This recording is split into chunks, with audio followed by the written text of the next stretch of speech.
విశ్వాసం, వాగ్దానం, జీవితకాలం పాటు సాగిన ఒక నిరీక్షణ. ఈ మూడింటి చుట్టూ తిరిగే ఒక అద్భుతమైన ప్రయాణం గురించి ఈరోజు మనం మాట్లాడుకుందాం. అదే అబ్రహాము కథ. ఎన్నో తరాలకు స్ఫూర్తినిచ్చిన కథ. ఒక్కసారి ఆలోచించండి, అస్సలు సాధ్యమే కాదు అనిపించే ఒక వాగ్దానాన్ని ఎలా నమ్మగలం? కళ్ల ముందు కనిపిస్తున్న నిజం ఒకటైతే మనస్సులో ఉన్న ఆశే ఇంకొకటి. మరి ఇలాంటి టైంలో ఆ నమ్మకాన్ని నిలబెట్టుకోవటమెలా? అబ్రహాము కథ మనల్ని సరిగ్గా ఇదే ప్రశ్న దగ్గరకు తీసుకెళ్తుంది. మనం మాట్లాడుకుంటున్నది ఈయన గురించే, అబ్రహాము. తన జీవితాంతం ఒకే ఒక్క వాగ్దానం కోసం ఎదురుచూసిన వ్యక్తి. అయితే ఆ నిరీక్షణ ప్రయాణం అస్సలు సులభంగా సాగలేదు. అంటారు కదా, ప్రతి గొప్ప ప్రయాణం ఒక పిలుపుతోనే మొదలవుతుందని. అబ్రహాము ప్రయాణం కూడా సరిగ్గా అలాగే మొదలైంది. ఎక్కడికో కూడా తెలియని ఒక అజ్ఞాతంలోకి వచ్చిన ఒక పిలుపుతో. ఒకసారి ఈ పరిస్థితిని ఊహించుకుందాం. ఒకరోజు హఠాత్తుగా ఒక దైవవాక్కు వినిపించింది. ఇల్లు, బంధువులు, పెరిగిన వాతావరణం అన్నీ వదిలేసి ఎక్కడికి వెళ్తున్నారో కూడా తెలియని ఒక కొత్త చోటికి బయల్దేరమని ఆజ్ఞ వస్తే, అచ్చం ఇలాంటి పరిస్థితే అబ్రహాముకు ఎదురైంది. అయితే అబ్రహాము ఒంటరిగా బయల్దేరలేదు. అతనితో పాటు భార్య సారా, లెక్కలేనంతమంది సేవకులు, పశువులు, గొర్రెల మందలు, చెప్పాలంటే ఒక చిన్న రాజ్యమే కదిలింది. ఇంత ఐశ్వర్యముంది, కాని వాళ్ల జీవితంలో ఒకే ఒక్క పెద్ద లోటు. అదేంటంటే వారికి పిల్లలు లేరు. సరే, ఈ సుదీర్ఘ ప్రయాణంలో మొదటి పెద్ద సవాలు దేవుడి వైపునుంచి రాలేదు, కుటుంబం నుంచే వచ్చింది. ఇది విశ్వాసానికి పెట్టిన పరీక్ష కాదు, అతని గుణానికి పెట్టిన పరీక్ష. కాలం గడిచే కొద్దీ అటు అబ్రహాము, ఇటు అతని మేనల్లుడు లోతు ఇద్దరూ బాగా ధనవంతులయ్యారు. వాళ్ల పశుసంపద ఎంతగా పెరిగిందంటే ఇద్దరూ ఒకేచోట ఉండటం అసాధ్యమైపోయింది. ఇకంతే, పచ్చిక బయళ్లకోసం, నీటికోసం వాళ్ల కాపరుల మధ్య రోజూ గొడవలు మొదలయ్యాయి. ఇప్పుడు అబ్రహాము, లోతు ఒకరినొకరు ఎదుర్కోవాల్సిన పరిస్థితొచ్చింది. ఆ ఐశ్వర్యం వాళ్లని దగ్గర్చేయాల్సింది పోయి దూరం చేసేలా ఉంది. ఇప్పుడు వాళ్లు ఒక కీలకమైన నిర్ణయం తీసుకోవాలి. ఒక కుటుంబాన్ని విడదీసే అంత పెద్ద సమస్య వచ్చినప్పుడు పరిష్కారమేంటి? స్వార్థంతో పోరాటమా, లేక త్యాగంతో శాంతిని వెతకడమా? సరిగ్గా ఇక్కడే వాళ్ళిద్దరి మధ్య ఉన్న అసలైన తేడా బయటపడింది.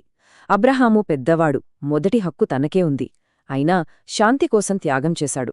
లోతుతో నీకు నచ్చిన వైపు నువ్వు తీసుకో అని అవకాశమిచ్చాడు. కాని లోతు కేవలం కంటికి కనిపించే లాభాన్ని మాత్రమే చూశాడు. పచ్చగా నీటి వసతితో కళకళలాడుతున్న భూమిని ఎంచుకున్నాడు. కాని దాని పక్కనే ఉన్న ప్రమాదాన్ని, అంటే ఆ సొదొమ నగరాన్ని అతను పట్టించుకోలేదు. అబ్రహాము చూపిన ఈ నిస్వార్థానికి, ఈ ఉదారతకు ప్రతిఫలం వెంటనే వచ్చింది. దేవుడు అతనికిచ్చిన వాగ్దానాన్ని మళ్లీ చెప్పడమే కాదు, దాన్ని ఇంకా పెద్దది చేశాడు. ఆ క్షణంలో దేవుడు అబ్రహాముతో చాలా స్పష్టంగా చెప్పాడు, నీ కంటికి కనిపిస్తున్న ఈ దేశమంతా నీ సంతానానికి ఇస్తాను, నిన్నొక గొప్ప జనాంగంగా చేస్తాను అని. అయితే ఈ వాగ్దానానికి అప్పటి వాస్తవానికి మధ్య చాలా పెద్ద తేడా ఉంది. అబ్రహాము, శారా ఇద్దరూ వయసు పైబడినవాళ్లు. ఒక్క బిడ్డ కూడా లేని వాళ్లకు ఒక గొప్ప జనాంగం ఎలా వస్తుంది? ఇది ఎలా సాధ్యం? అబ్రహాములో ఉన్న సందిగ్ధతను గ్రహించిన దేవుడు ఒక రాత్రి అతన్ని బయటకు పిలిచి ఆకాశం వైపు చూపించాడు. ఆ నక్షత్రాలను లెక్కపెట్టగలవా? నీ సంతానం కూడా అలానే లెక్కపెట్టలేనంతగా ఉంటుంది అని చెప్పాడు. ఒక్కసారి ఆలోచించండి, వృద్ధాప్యంలో ఉన్న ఒక వ్యక్తికి ఇంతకంటే గొప్ప దృశ్యం, ఇంతకంటే గొప్ప వాగ్దానం ఇంకేముంటుంది? వాస్తవాలు, వయస్సు, పరిస్థితులు అన్నీ వ్యతిరేకంగానే ఉన్నాయి. అయినా సరే అబ్రహాము దేవుడి మాటను నమ్మాడు. ఆ ఒక్క నమ్మకమే చరిత్రను మార్చబోతోంది. కాని నమ్మడమనేది మొదటి అడుగు మాత్రమే. అసలైన, ఇంకా చెప్పాలంటే అత్యంత కఠినమైన పరీక్ష ఇప్పుడే మొదలవుతోంది. అదే అంతులేని నిరీక్షణ. రోజులు గడిచాయి, నెలలు గడిచాయి, సంవత్సరాలు గడిచిపోతున్నాయి. వాగ్దానం మాత్రం నెరవేరలేదు. వాళ్ల వయస్సుతో పాటు ఆశలు కూడా తగ్గిపోతున్నాయి. ముఖ్యంగా శారా తన నిరీక్షణను కోల్పోవడం మొదలుపెట్టింది. దేవుడు తమను మర్చిపోయాడు అని ఆమె గట్టిగా నమ్మేసింది. కొన్నిసార్లు నిరీక్షణ భరించలేనప్పుడు మనుషులు దేవుడి ప్రణాళికను పక్కనపెట్టి వాళ్ల సొంత తర్కాన్ని ఉపయోగిస్తారు. శారా చేసింది అదే. ఆమె లాజిక్ చాలా సింపుల్గా అనిపిస్తుంది. దేవుడు ఒక కొడుకునిస్తానని వాగ్దానం చేశాడు. నాకు పిల్లలు పుట్టే వయసు దాటిపోయింది, కాబట్టి నా దాసి అయిన హాగరు ద్వారా అబ్రహాముకు బిడ్డ పుట్టాలి. చూసారా, ఇది దైవిక వాగ్దానాన్ని తమ చేతుల్లోకి తీసుకునే ఒక మానవ ప్రయత్నం. ఫలితంగా ఇష్మాయేలు పుట్టాడు, కాని అతను దేవుడు వాగ్దానం చేసిన సంతానం కాదు. వాళ్ళు ఇలా తమ మానవ ప్రణాళికలతో ముందుకు వెళుతున్న సమయంలో కథలో ఒక ఊహించని మలుపు వచ్చింది. ఒక అనుకోని అతిథి, ఒక అవిశ్వాసపు నవ్వు. ఇవి రెండూ కథను పూర్తిగా మార్చేయబోతున్నాయి.